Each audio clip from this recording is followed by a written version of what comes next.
chemin à bicyclette. C'est parti de mon côté. Bonjour Céline. Bonjour Étienne.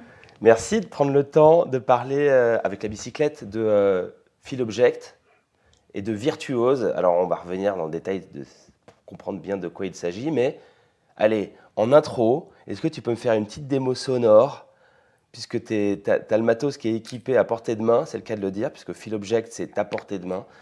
Petite démo sonore et nos auditeurs vont essayer de comprendre de quoi il s'agit. Escalier montant, desservant les 4 étages. Attention, l'escalier tourne à droite après le palier intermédiaire. J'en fais un petit deuxième. Allez, Ascenseur à annonce vocale desservant les 4 étages. merci pour cette petite démo d'intro. C'est parfait pour relancer la conversation, puisqu'on va parler on est sur l'information sonore, vous l'avez bien compris. Lancer la conversation de Virtuose. Donc Virtuose, c'est un produit de Feel Object. Feel Object, c'est des objets que l'on ressent, que l'on touche, qui permettent à des personnes qui ont des déficiences visuelles de pouvoir se repérer dans l'espace. Est-ce que tu peux, avec tes mots à toi, nous dire ce dont il s'agit? C'est quoi votre initiative? Pourquoi vous l'avez fait? D'où ça vient? Pour qui c'est fait tout ça? Déjà, juste avant, je voudrais vraiment te remercier, Étienne, de cet échange et de nous permettre aussi de parler encore une fois de Virtuose parce que c'est important. Virtuose, en fait, c'est un plan tactile et vocal qui va permettre aux personnes malvoyantes et non-voyantes de pouvoir avoir une compréhension générale de leur environnement et d'être capable de s'y déplacer seul. Donc, ça fait appel au sens du toucher et au sens de l'ouïe, parce que grâce au toucher, en fait, la personne, elle vient découvrir le plan qu'elle a en relief sous les doigts. L'objectif est qu'elle se crée une image mentale de cet environnement. Et comme tu as dit à juste titre, c'est enrichi aussi par des informations sonores qui vont être là pour enrichir sa compréhension du lieu. Ouais. Ce qui fait que maintenant que la personne a son plan en tête, qu'elle sait à quoi correspond chaque symbole et puis qu'elle a compris et qu'elle a trouvé celui qui l'intéresse, du coup, elle est libre de choisir elle-même le chemin qu'elle souhaite emprunter. Ouais. Elle est plus dépendante, en fait, d'être accompagnée par d'autres personnes et elle est vraiment autonome dans son déplacement si elle le souhaite. C'est hyper important de pouvoir se mettre dans la situation de l'usager. Et ça, je pense que c'est pas facile. C'est un gros travail, j'imagine, pour les équipes de Feel Object de se mettre dans la peau d'une personne qui est non-voyante.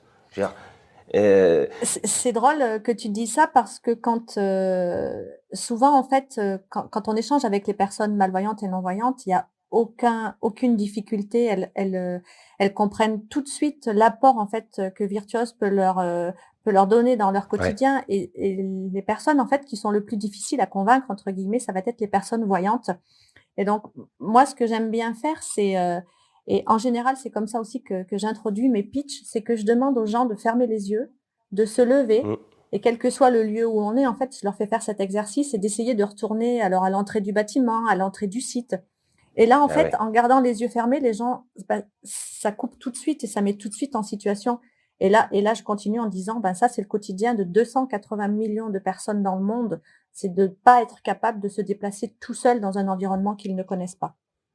Donc oui, effectivement, c'est compliqué de se rendre compte de ce handicap-là et particulièrement le handicap, pour les personnes qui sont malvoyantes, c'est le plus difficile à comprendre parce que les personnes aveugles, ok, elles voient rien, c'est un fait. Mais les personnes malvoyantes, une même personne, en fonction de la luminosité, en fonction de l'environnement, en fonction de son état de fatigue, elle va percevoir les choses de façon différente. Et ça, c'est très difficile à comprendre pour une personne voyante. Et alors, les cas d'usage, j'utilise une terminologie qui peut paraître un peu basique, mais puisqu'on parle de la vie de gens, mais mettons-nous dans une approche un peu rigoriste des choses. Les cas d'usage, en fait, ils sont illimités, parce que il y a, alors peut-être pas le logement, parce qu'on peut partir du constat que la personne malvoyante ou non-voyante maîtrise son environnement direct, donc son logement, on peut exclure le logement, mais un hôpital, une gare, un musée, tous les lieux sont sujets à accompagnement d'une personne malvoyante, de ces 290 millions de personnes dont tu viens de parler. Tout est sujet finalement à Exactement, tout est sujet à ça. Alors, aujourd'hui, nous, on s'adresse uniquement aux professionnels, donc aux entreprises et aux établissements qui reçoivent du public, qui, eux, vont mettre Virtuose à disposition des utilisateurs. Ouais. Aujourd'hui, on a fait le choix de pas s'orienter directement sur la personne en elle-même. Et donc, l'exemple du logement, c'est un exemple qui est parlant quand même si la personne, elle veut acheter, par exemple, ou elle emménage sur un nouveau logement, ben, il va lui falloir du temps pour pouvoir prendre tous les repères. Donc, ça peut aussi lui faire gagner du temps de travailler ce repérage avec des plans comme Virtuose. Mais voilà, nous, Mhm. on se concentre uniquement sur les professionnels. Et c'est vrai que même les lieux ont des obligations. Les établissements les établissements recevant du public doivent répondre à la loi accessibilité de 2005 et doivent permettre à toutes les personnes en situation de handicap de pouvoir accéder à leur lieu. Mhm.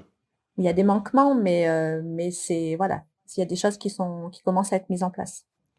Alors, dans l'usage, prenons l'exemple de ce musée en Suisse. Je ne sais plus où il est Exactement. basé.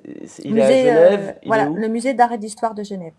Voilà, prenons cet exemple du musée. Donc bravo d'ailleurs, Merci. félicitations à ce musée de faire appel à vos services. L'usager va arriver à l'accueil et le personnel d'accueil va lui proposer Feel Object, c'est ça? Alors, effectivement, le visiteur va arriver à l'accueil. La particularité du musée d'art et d'histoire de Genève, c'est qu'il est gratuit pour tous. Et les utilisateurs, en fait, savent tout ce qui est mis en place par ce musée. Donc, une personne malvoyante ou non-voyante qui va arriver au musée va pas avoir de peine à le dire, parce que c'est vraiment différent aussi en Suisse par rapport à la France sur ce sujet-là. Le personnel d'accueil va proposer Virtuose aux personnes malvoyantes et non-voyantes avec une rapide découverte du produit. Et la personne, en fait, elle peut rapidement se projeter sur le deuxième étage du musée où est située toute l'exposition. D'accord. Et là, en fait, elle a le choix de déambuler au gré de toutes les salles. Donc, nous, Virtuose Mini, pour la version portable, est vendue dans une sacoche de transport. Donc, la Ouais. personne, en fait, elle découvre son chemin, alors soit partiellement sur des petits bouts de 2-3 salles de suite, ou alors sur la totalité. Elle range Virtuose dans la sacoche et du coup, Ouais. elle se déplace et puis elle fait sa visite avec Virtuose dans la poche, avec d'autres personnes, seule. Enfin voilà, c'est vraiment libre. Et parce qu'il faut bien, encore une fois, se mettre dans la peau d'une personne malvoyante ou non-voyante. En fait, ces personnes-là ont forcément développé des facultés de mémorisation bien supérieures à celles des gens qu'on appelle valides, puisque nous, on a nos yeux pour voir constamment ce qui se passe. Ces personnes-là font appel à une faculté de mémorisation bien supérieure à la moyenne, on va dire. Et du coup, Feel Object, c'est vraiment une aide que l'on peut utiliser, mais c'est pas constant, on l'a pas constamment à la main, on se repère pas comme si on suivait un petit chemin, un petit parcours au doigt. Non, il y a une mémorisation et du coup, la personne prend connaissance de l'environnement, s'y déplace et au moment voulu peut reprendre, si besoin, Feel Object, donc l'objet Virtuose, c'est comme ça qu'il s'appelle, pour faire une mise à jour, on va dire, de ses connaissances géographiques. Un peu ça l'idée. C'est ça, exactement. À partir du moment où on perd un sens, on va compenser avec d'autres sens. Ouais. Donc effectivement, les personnes qui perdent le sens de la vue vont compenser avec le toucher, avec l'ouïe, avec l'odorat. Ouais. Nous, personnes voyantes, tu disais c'est simple, on regarde, on se déplace. Nous, on cumule en fait une banque d'images dans notre tête qui fait que on sait quand on se déplace dans un bâtiment, on a mémorisé de façon visuelle les différents repères qu'on va trouver sur ce chemin-là. Mhm. Qu'une personne malvoyante peut difficilement faire ou que ne peut pas faire si elle est très malvoyante ou aveugle. Et nous, notre objectif, c'est vraiment de leur apporter les différents repères qu'il peut y avoir sur ce déplacement-là, sur le chemin que la personne va emprunter, pour lui permettre de pouvoir se déplacer.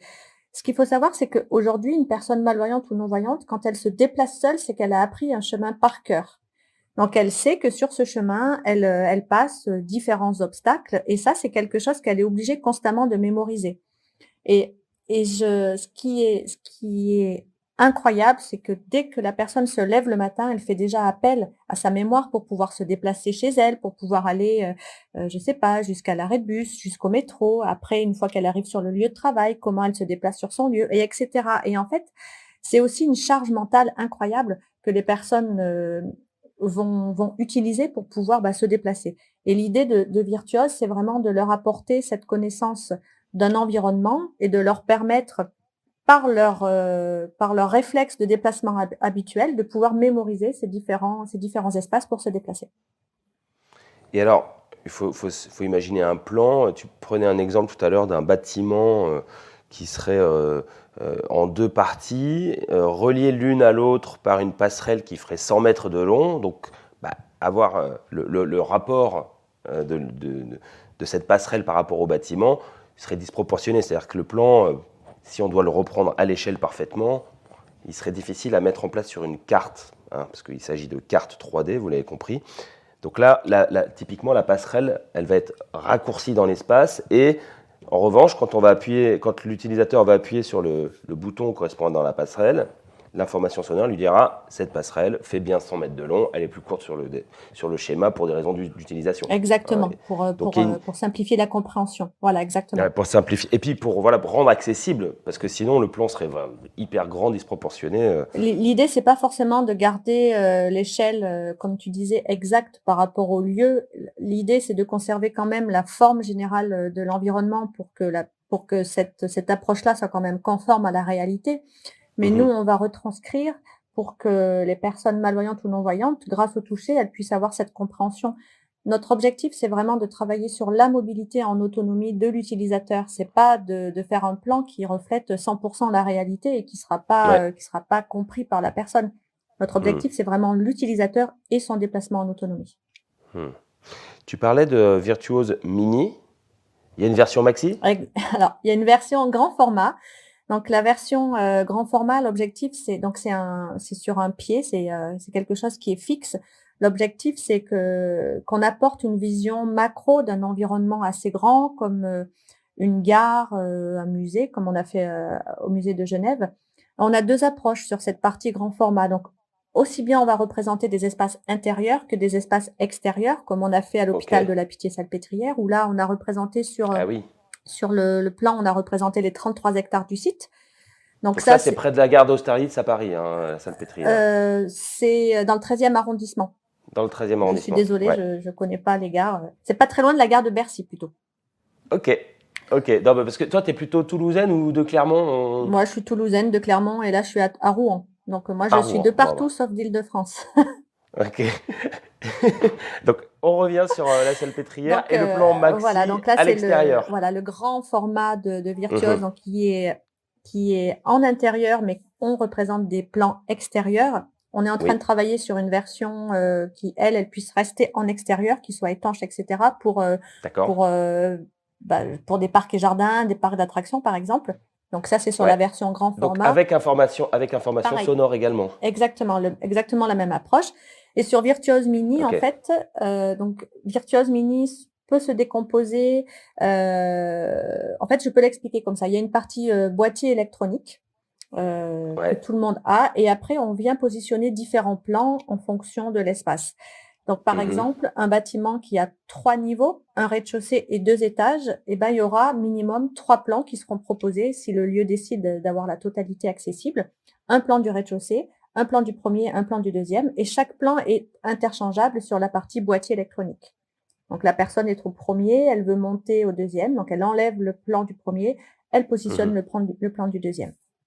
Donc voilà, ce sont 2 approches qui sont complémentaires, ce côté macro pour une compréhension générale globale, et après on vient faire des zooms avec Virtuose Mini. Eh bien, grâce à toi, moi j'ai à la fois une compréhension macro des enjeux d'accessibilité proposés aux personnes en situation de handicap visuel et une version micro vraiment précise du sujet grâce à Virtuose Mini.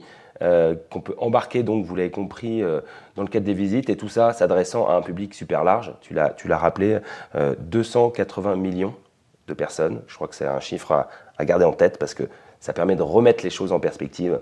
Quand il s'agit de donner l'accès au plus grand nombre, le plus grand nombre, il est là, 280 millions de personnes. Merci beaucoup pour cet échange. Merci Étienne, merci beaucoup. C'était très enrichissant et bravo surtout pour cette très très belle initiative de Feel Object et de Virtuose. Merci beaucoup Étienne. À bientôt. Salut. Quand chemin à bicyclette.